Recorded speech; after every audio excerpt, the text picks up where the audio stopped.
এক ফল বিক্রেতার কাছে একজন লোক এসে বলল, ভাই, আমার অনেক আপেল খেতে মন চাচ্ছে, কিন্তু আমার কাছে তো কোনো টাকা পয়সা নাই। আপনি আমাকে বাকিতে 1 কেজি আপেল দেন, আমি আপনার টাকা কয়েকদিন পর পরিশোধ করে দেব।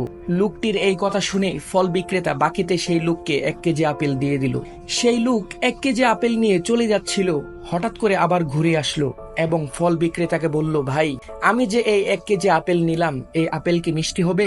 ফল বিক্রেতা বলল, এগুলো ভালো আপেল, অবশ্যই মিষ্টি হবে, তবে আপনার যদি বিশ্বাস না হয় আপনি খেয়ে দেখতে পারেন।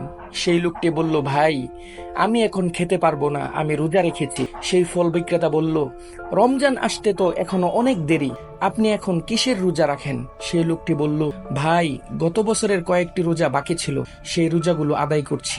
লোকটির এই কথা শুনে ফল বিক্রেতা লোকটির হাত থেকে আপেলের ব্যাগ কেড়ে নিয়ে বলল, আপনি সরেন এখান থেকে, আপনি আল্লাহর ঋণ পরিশোধ করতে 1 বছর দেরি করেছে, আর আমার ঋণ পরিশোধ করতে আপনি না জানি কতদিন দেরি করেন।